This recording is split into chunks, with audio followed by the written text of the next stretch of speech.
लोकसभा चुनाव में छत्तीसगढ़ बीजेपी को लाल आंखें दिखा रहा है। साहू समाज बीजेपी के खिलाफ छत्तीसगढ़ में वैसे ही उठ खड़ा हुआ है जैसे गुजरात से लेकर यूपी तक राजपूत बीजेपी के खिलाफ उबल पड़े हैं। आज के इस वीडियो में हम आपको छत्तीसगढ़ में बीजेपी का गणित बिगाड़ते साहू समाज से रूबरू कराएंगे। लोकसभा के दूसरे चरण के तहत छत्तीसगढ़ की 3 सीटों पर मतदान हुआ। चुनाव आयोग से मिले आंकड़ों के मुताबिक छत्तीसगढ़ में 72.61% मतदान हुआ, कांकेर में 73.84%, महासमुंद में 71.13% और राजनांदगांव में 72.93% मतदान हुआ। छत्तीसगढ़ का जाति समीकरण बेहद जटिल है। यहाँ अनुसूचित जनजाति 33%, अनुसूचित जाति 13% और अन्य पिछड़ा वर्ग की आबादी 40% से अधिक है, जो कि लगभग 2.93 करोड़ होती है। छत्तीसगढ़ में ओबीसी के तहत आने वाला साहू समाज राज्य की आबादी का लगभग 20% है, जो कि इस लोकसभा चुनाव में टिकट वितरण को लेकर भारतीय जनता पार्टी से काफी नाराज बताया जाता है। अतीत के आंकड़ों पर नजर डालें तो साहू समाज ने इतिहास में कई चुनावों में बीजेपी का समर्थन किया है, लेकिन इस बार हृदय परिवर्तन की वजह से कांग्रेस को बड़ा फायदा छत्तीसगढ़ में हो सकता है। स्थानीय पत्रकारों की माने तो छत्तीसगढ़ की 1.35 करोड़ ओबीसी आबादी में साहू समाज का दबदबा सबसे ज्यादा है। इसके बाद यादव 18% और कुर्मी समाज की आबादी 6 से 7% के करीब है। 2014 में साहू समाज से 3, बीजेपी से 2 और कांग्रेस से 1 सांसद थे। 2019 में ये संख्या घटकर 2 रह गई। बीजेपी से जुड़े दोनों सांसद बिलासपुर और महासमुंद लोकसभा सीटों से जीत कर आए थे। अगर बात 2018 के विधानसभा चुनावों की करें तो दोनों पार्टियों यानी कि बीजेपी और कांग्रेस ने 22 साहू कैंडिडेट्स को टिकट दिया था। इनमें से 4 सीटों पर तो आलम यह था कि दोनों तरफ से साहू उम्मीदवार थे। विधानसभा चुनाव में जहां कांग्रेस के 5 उम्मीदवार जीते, वहीं बीजेपी के केवल 1 उम्मीदवार ने जीत हासिल की।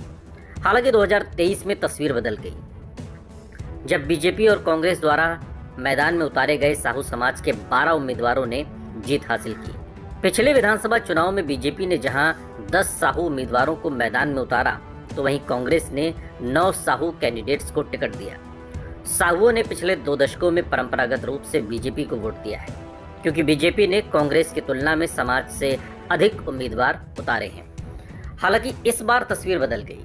साहुओं ने बीजेपी से 2 उम्मीदवारों को मैदान में उतारने की मांग की थी, लेकिन पार्टी ने इनकार कर दिया। राजनीति के जानकार अब बताते हैं कि बिलासपुर से केवल 1 तोमन साहू को मैदान में उतारने से बीजेपी के खिलाफ गुस्सा बढ़ गया है, जिससे कांग्रेस में भी इस असंतोष को महसूस किया जा सकता है।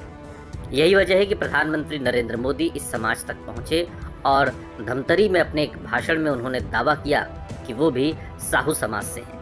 छत्तीसगढ़ प्रदेश साहू संघ के प्रमुख टहल सिंह साहू बताते हैं कि 3 अप्रैल को एक बैठक हुई और कई जिलों के सभी हितधारकों ने बीजेपी के प्रति अपना असंतोष व्यक्त किया। हमने साहू उम्मीदवारों के लिए प्रत्येक पार्टी से 2-2 टिकटों की मांग की थी। जब बीजेपी ने ऐसा करने से इनकार कर दिया तो इससे समाज के भीतर बहुत गुस्सा पैदा हुआ। वो कहते हैं कि मेरा मानना है कि इस फैसले से बीजेपी को नुकसान पहुंचाया है और लंबे समय तक ऐसा जारी रह सकता है। उधर बीजेपी के प्रवक्ता अमित साहू ने कहा कि पार्टी ने हमेशा समाज का उचित प्रतिनिधित्व सुनिश्चित किया है। उन्होंने कहा कि अरुण साव को पार्टी प्रमुख बनाया गया था, जिसके बाद उन्हें उप मुख्यमंत्री पद से पदोन्नत किया गया। उन्होंने कहा कि इस बार साहू समाज पीएम मोदी के चेहरे पर वोट करेगा और किसी पर नहीं। साहुओं ने अन्य मामलों में भी बीजेपी से अपनी नाराजगी जाहिर की है। पिछले महीने साहू समाज ने कबीरधाम जिले के पंडरिया थाने का घेराव किया था और कोंडी बिलासपुर राष्ट्रीय राजमार्ग को जाम कर दिया था।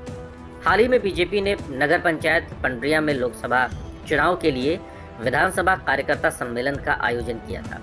इस सम्मेलन में कवर्धा विधायक और डिप्टी सीएम विजय शर्मा, पंडरिया विधायक भावना बोहरा और सांसद संतोष पांडे समेत पार्टी के तमाम नेता जुड़े।